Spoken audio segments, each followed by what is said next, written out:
John Rathman. I'm actually doing this presentation on behalf of the Asphalt Recycling and Reclaiming Association. Just a quick bio about me. The only thing I've done is work for Cutler for 38 years. I've stayed married to the same woman for 42, so that's something a little bit different. Went to the University of Kansas back in the day, and I've been recycling roads for almost 40 years. While everybody's taking their seats, I'm going to have to blast out of here when this is over, but my sales guy, Bob Hall, will be here to take any arrows that you want to sling at him after the presentation.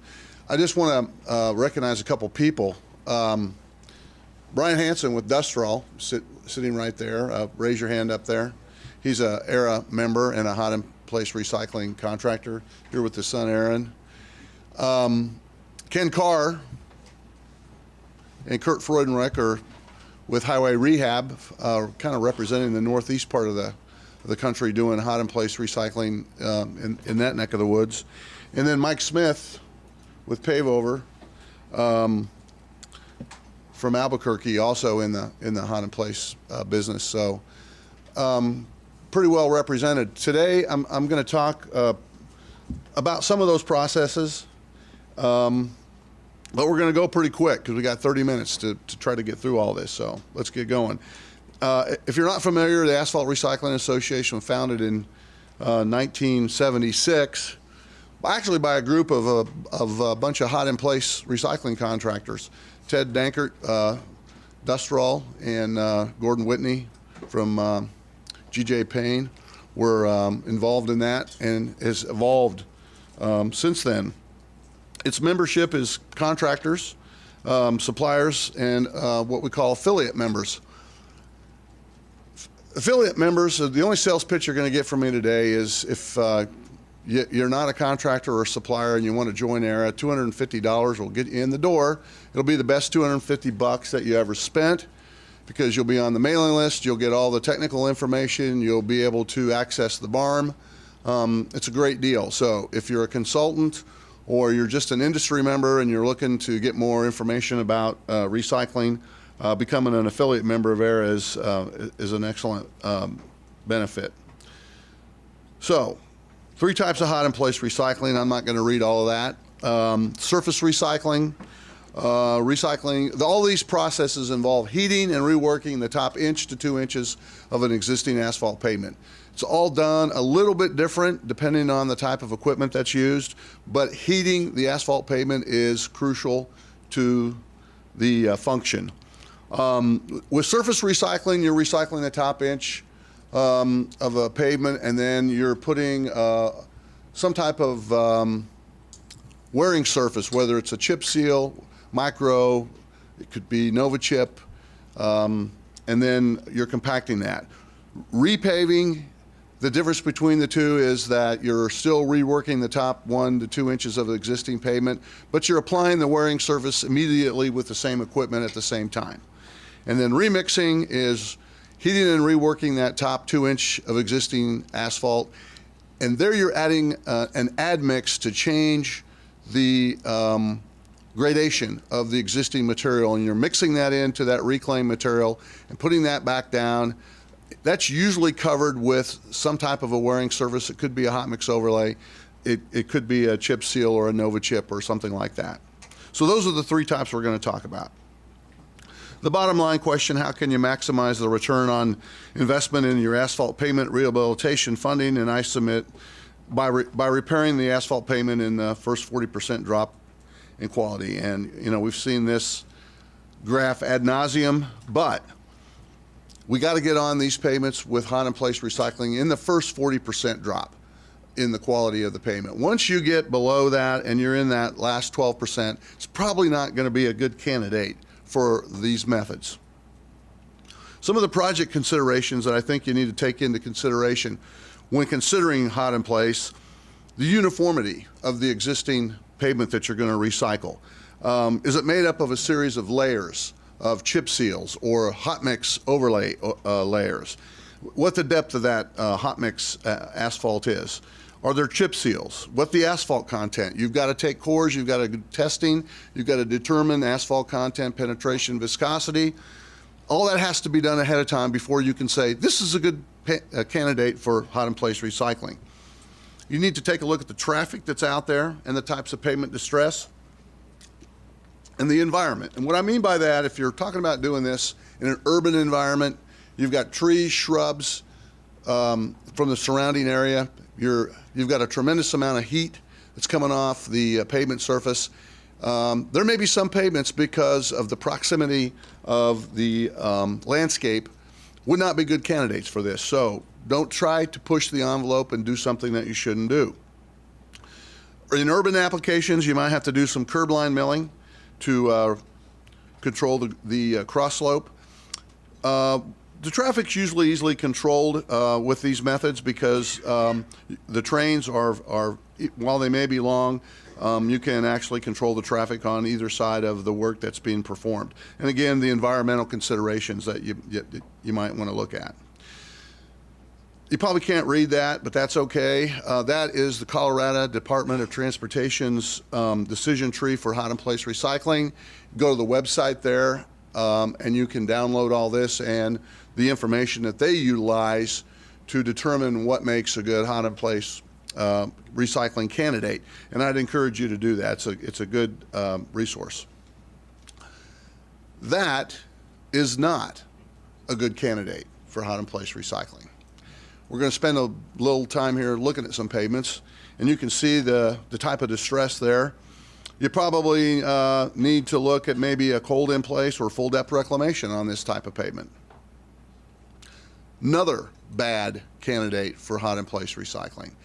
My point here in showing you these photographs is not every asphalt pavement that's out there is a good candidate for this process. Where we have gotten ourselves in trouble as an industry is trying to push the envelope a little bit and try to do some of these things, and mistakes have been made. So I'm encouraging you to make sure that you're picking the right type of pavement. Again, you can see the kind of base failure that you're looking at on that hill because of probably drainage. Why is this not a good candidate? Look at all the crack filler we get out there. And we're continually asked, can you recycle a pavement like that? And the answer to that, for me, would be no. You're going to have to look at some other type of method to fix that distress. Again, same type of thing with all the crack fill that you see there. When you're going to be heating that up, it's not going to be a real good application. More distress showing that you've got problems below the surface. Remember, this is a surface treatment, treating the top 1 to 2 inches. If the problem is below that, then address that. Hot in place recycling is not going to fix that crack. All right, the remixing process, as I said, 2-inch heating and reworking the top 2 inches. A lot of times this is done in stages, and I'll show you some pictures of how that's done. This happens to be equipment from Green Roads Recycling, as a member of ERA in Canada. I don't believe they're here today, but oh, I didn't see you back there. Sorry, I apologize for leaving you out. But again, heating and reworking the top 2 inches, and adding a virgin admix and mixing that into that reclaimed material. So the remixing process takes a little bit more design work, I think, than maybe perhaps the other two methods in terms of determining a mix design. So a lot of coring needs to be done, and a lot of attention to uniformity of the pavement needs to be paid to that. Here you can see in this picture, you can see the windrow out in front they've heated and recycled that material into a window. They're picking that up into that machine. See the admix truck? That's all going to be joined together at the back and all mixed together and laid back down as a. It could be left as a wearing course. In most cases, I think there's a surface course that's applied on top of that. It all depends on the type of traffic that you have out there and the type of distress that you have. Moving into surface recycling of 1 inch, this is the dust roll equipment that you're looking at here. And you can see in this photograph a number of preheaters that are preheating the surface and then scarifying and applying a recycling agent to that reclaimed material and mixing that in and then screeding it off. In this picture, I know Brian went to great expense to climb this mountain that we have in Kansas. And I know people don't think we have mountains in Kansas, but this really is, I think, one of the best pictures that shows how really all these processes work, because you've got, as you can see, 2 preheaters in front, and then the third machine is heating and it's doing the scarifying. The last machine, there's a tank with the recycling agent, mostly a polymer modified emulsion that's being applied in there. The shot rate determined ahead of time after the testing that you've done in the lab. That's being applied and mixed into that reclaimed material and then being screeded off before there's final compaction. And then after a period of time, they would come back and put the final wearing course on there. And again, that's determined by the type of traffic that you have out there, whether you need to put a hot mix overlay on that or whether you can get by with putting a micro surface. They put chip seals, they put Nova chip. There's just about any type of a wearing surface that you could think of, you could put on top of this recycled recycled leveling course that's been created by this process.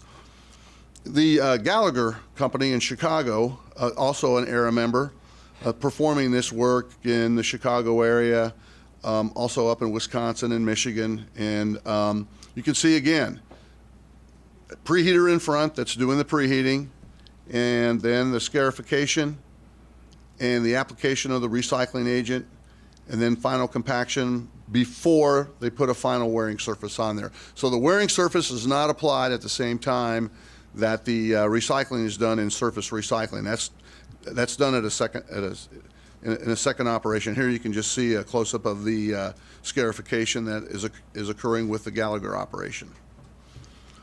Now, Dustroll created a what they call their MAR system, Mobile Asphalt Recycling System, and it's a really unique system of deep heating. It's designed to really recycle the top 2 inches of an existing asphalt pavement. And what they've done is they figured out that you can't just blast the pavement with heat and expect it to penetrate 2 inches. And of the things that have happened over the years that I've been in this business, this was one of the things that was discovered by them and really by the industry. Heating and reworking the top ½ inch in increments of a ½ inch to get to that final 2 inch depth will assure you that you're going to achieve that 2 inch depth that you're trying to recycle. And here again you can see with this picture, a number of trains are used to begin the heating, and in this process the scarifying or milling operation, that material is moved into a center windrow, and they have a heater tunnel where that material goes through the tunnel without being heated, and it's hot. It's 225, 250 degrees. That heat's going to penetrate into the pavement surface below that. I got a better picture of that here in a minute. You can kind of see the windrow there and the pickup machine right behind it.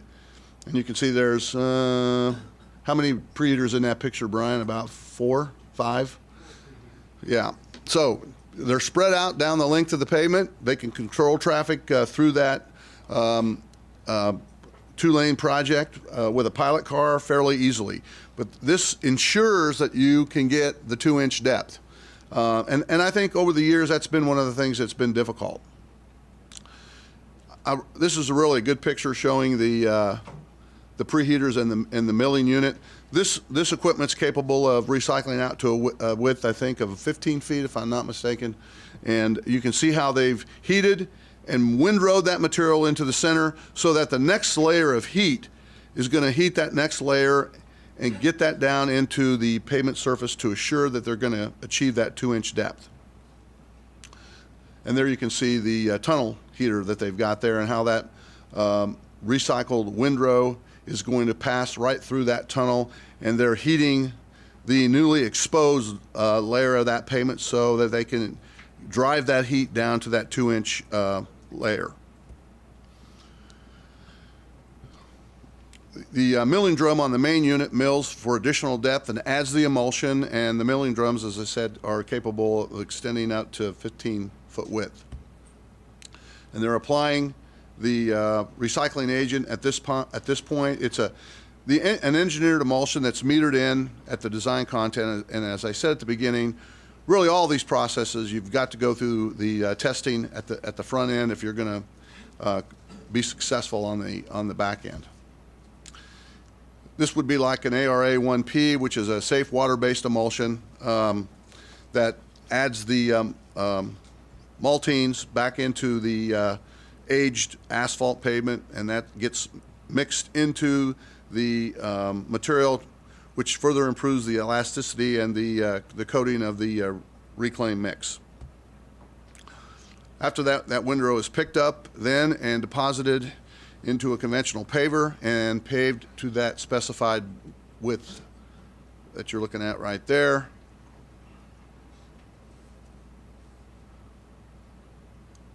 It's laid and then compacted at 190 degrees with conventional compaction that you see in that picture. Repaving is heating and reworking the top 1 to 2 inches and simultaneously applying the overlay while the temperature of that recycled layer is 200 degrees Fahrenheit. Now I'm gonna kind of veer off to the right here, give you a little bit of a case study from the city of Denver. And Pat Kennedy, there he is, from the city of Denver is here. We've done a lot of work for the city of Denver, and this is kind of a unique presentation that he presented a couple of years ago at one of our ERA meetings. And so I just wanted to share how this process works within the city of Denver and their preservation program. So with thanks to Pat for the slides, Denver's a little over 500,000 people, about 2.5 million in the metro area. They have a street network of about 6,100 lane miles. And in their 2014 paving program, they milled and overlaid about 210 lane miles. They contracted out mill and overlay of about 28 lane miles, and they hot in place recycled 109 lane miles and chip sealed about 50 lane miles. So that kind of gives you an idea about what their program consists of. This is a good slide because I think it shows what their trigger point is for each one of these methods between hot in place and mill and overlay. Hot in place is, they're looking at fair to slightly poor with few structural defects and a PCI between 50 and 70. With mill and overlay, it's poor to very poor. They've got structural defects that they have to address, and the PCI is less than 60. With hot in place, as you can see, they've done some edge milling there for the cross slope. They do a little minor patching, and then with the mill and overlay, they'll do full width milling, and then maybe some possible extensive patching if they've got some areas that need to be addressed. This is kind of a comparison between the hot in place and mill and overlay. With hot in place recycling, you have a preheater, the main recycling machine, 3 rollers, a breakdown, a rubber tire, and a finish. With the mill and overlay, you've got the tack coat after it's been milled, the lay down, and then again 3 more rollers. This is a picture of the preheater that's used out in front of the main recycling unit. That is, again, all 3 of these methods are going to combine heat to heat the existing surface so that you can recycle to that specified depth, whether it's 1 inch, 1.5 inches, or 2 inches. There's the main hot in place recycle paver. That's the receiving hopper where the asphalt truck would deposit the new material. So another good picture of the paving train. The only thing missing, the asphalt truck would be between the preheater and the repaver. Yeah. That pavement was milled? It was curb line milled, just wedge milled. Okay, not full width milled, just wedge milled. A couple of unique considerations. Really, with traffic control, there's no special needs. We can control that traffic through the work zone. No cul-de-sacs or tight curves. This machine's 65 feet long, and so there are some pavements, as I said at the beginning, that can't be done. And you just have to recognize that and move on, and I think if you do that, you can be successful. That's a typical subdivision that you might see that the city of Denver would hot in place recycle. Again, no cul-de-sacs. Pay attention to the vegetation. If you've got some minor curbside vegetation and you can protect that, do so. If there's too much of that, that pavement maybe shouldn't be recycled, and you have to just recognize that and move on, and you might want to have to mill and overlay that. So that's just a couple of things to think about. Some of the things that Denver has done is they've used some specialized mixes.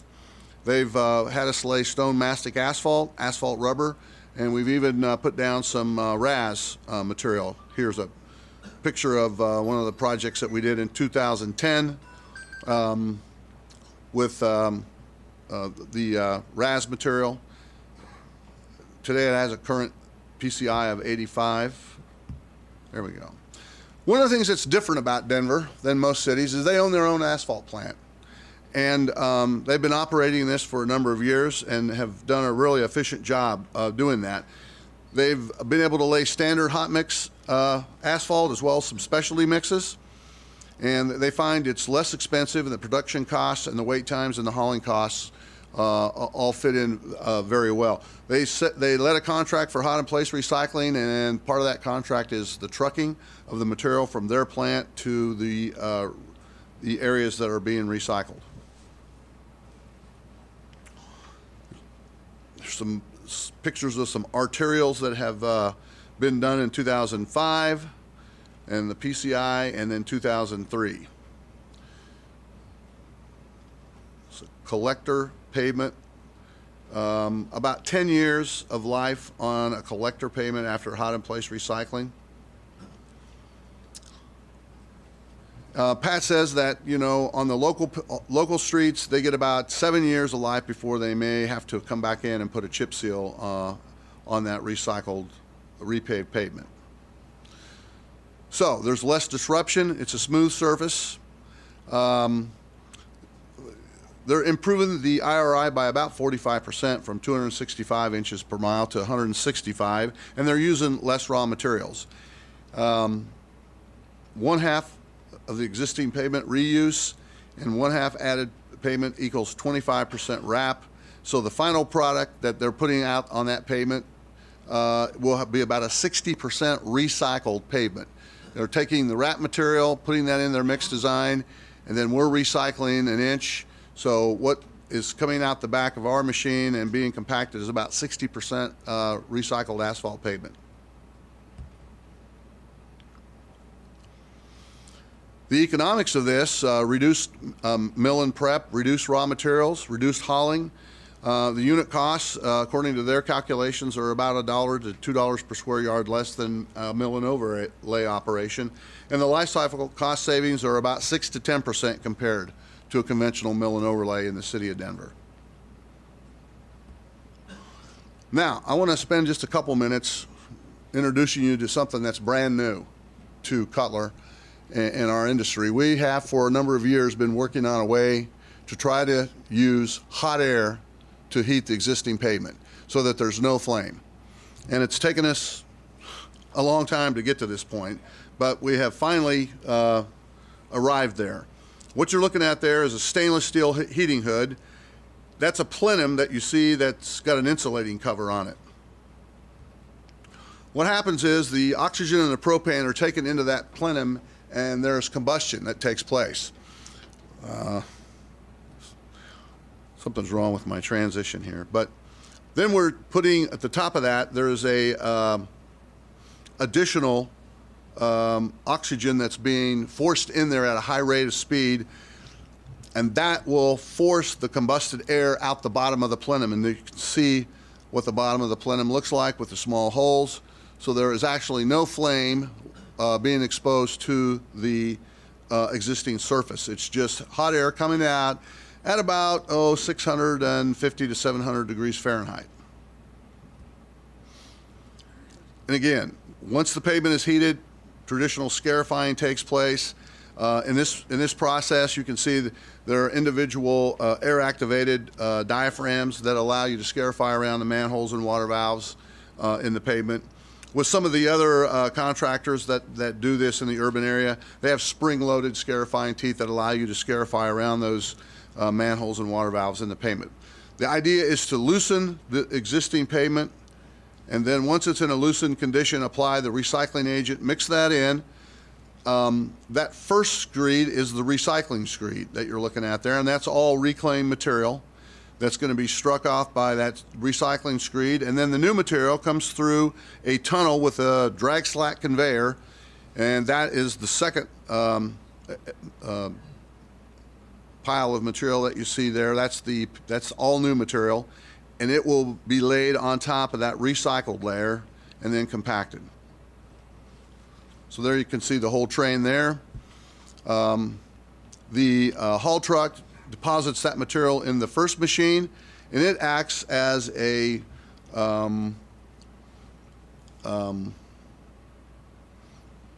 shuttle buggy, for lack of a better word there. That material is conveyed through that machine into the hopper of the second machine, and then it's conveyed to the rear of the machine and laid on top of that recycled layer, and then final compaction occurs there at the back. Both of these machines here have the new hot air system that we have just introduced. These pictures were taken out in Arapahoe County, Colorado a few weeks ago. There you can see the new material that's being deposited in that first machine, and there is a tunnel conveyor that takes that material back to the hopper on the second machine.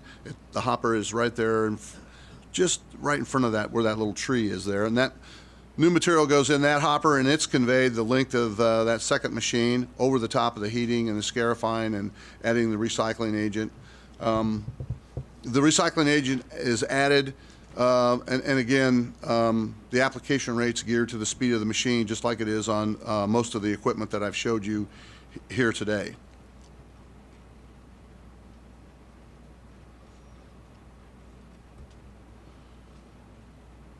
There's just another picture of the scarification. The application of the recycling agent. Again, ARA 1P is a fairly common polymer modified emulsion that's used throughout the industry to improve the viscosity and the of the old aged asphalt. So you've got to do the testing ahead of time on all of these processes if you're going to be successful. And then final placement and compaction. So I think we're right at 30 minutes. If you got some questions, I'll try to answer them. The point I want to make to you is all of these contractors that I mentioned to you today, that are in this room, that are members of the Asphalt Reclaiming Association, we've all worked really hard to develop a reputation of good quality work. And every one of these guys that I introduced you to at the beginning are all capable of performing that way. And I would encourage you, if you're from the Northeast or you're from the West and you've got one of these guys in your area, they're capable of performing this type of work. They know what makes a good project, and you know, we're capable of producing that. And I'm proud to say that, you know, I'm proud to be a part of that industry over the last 40 years. So if you got questions, I'll try to answer them. For hot in place, what type of staffing do you need for all that equipment and the rollers and whatnot? You know, I won't speak for the other contractors. You can talk to them, but I'm going to tell you on those that operation that you saw there. We're doing the traffic control, so if you're not doing traffic control, it's less. About 15 people. Operator, screed operator, got to have a hopper man. So, you know, we get by with about 15. A lot of equipment, but you got to remember, all of these operations are accomplishing the recycling in place at the same time, as opposed to milling it off, hauling it back, bringing it back out, and placing it again. So there's definitely a benefit. About 20 feet a minute is about what we go. I know some of the other operations can go faster than that. About 2 lane miles on the highway a day, kind of as an average. And I think you guys can maybe do a little bit more than that, depending on the depth that you're trying to go. But yeah, it is labor intensive, but what's left behind is a recycled pavement. What's the depth on that you can get the heat penetration? And We did a scarification project earlier this year for the Utah DOT where, well, 2 projects where the depth was 1.5 inches. So that's the greatest depth that we've gone so far with that. The average depth on urban work is about 1 inch. Most of the pictures I've seen of these in-place construction projects has been on rural roads, you know, out in the middle of nowhere. Are they also applicable to urban situation where you have a lot of cross traffic and stoplights and things like that? We've done a lot of that type of work, but yeah, you're right. That one of the applications is the rural area. That pictures that I showed you there of the hot air system, that was on Broncos Parkway in Arapahoe County that goes right in front of the Broncos training facility. There's a lot of traffic out there, and there's a lot of people that don't like to be inconvenienced by getting a new pavement put down. But so far, the you know, those issues have been kept to a minimum. So I think if, you know, the point is, if you plan your work and you work your plan, you can come up with a way to recycle a lot of these pavements. I know there are some contractors that like working at night. We don't. If that's a requirement, you're probably not going to see us as a bidder on one of those projects. So. Question, you're taking an aged asphalt and heating it, which is obviously going to have some impact, but as you add recycling agent, how much can you impact the, reverse the aging of the asphalt? How can you design for that, I guess, is what I'm asking. You know, I'm not going to tell you that you can design for it to make it like new viscosity, but you can improve that substantially by 60 or 70 or 80%, I think. It's been the experience that we've had. I don't know, Brian, do you? Okay. So I guess with you're adding rejuvenators to the existing asphalt. To the existing pavement that's being recycled. Right. So if you get that wrong, is there a chance of ruining the surface treatment that goes on if some of that stuff migrates to the surface course? Yes, that's why it's really important that you do the testing on the front end to determine, you know, what type of recycling agent you need to add, how much you need to shoot, what's going to happen to it after you do that. So. Have you seen that happen? I guess. You know, not in the last 20 years that early on in my career, saw it all the time because nobody paid attention to it. Okay. Cyclogen and stuff like that. Yeah. So yeah, early on, I think Brian would agree with me on that. Yeah, back in the day, I saw a lot of things that I probably shouldn't have seen. But today, I think all of these contractors really, you know, take the approach that we've got to do our homework ahead of time in order to provide the right kind of end product there. So if you do it the first time, don't grab a first-time contractor. Well, these guys in this room have all had a lot of experience recycling these pavements, and there are contractors that are available out there that can provide good quality work. There's no doubt in my mind about it. Yeah. Anything else? I've got to leave. Bob Hall will be here, so like I said, if you want to catch him after the meeting and sling some arrows at him, you can. I appreciate it. Thank you, John.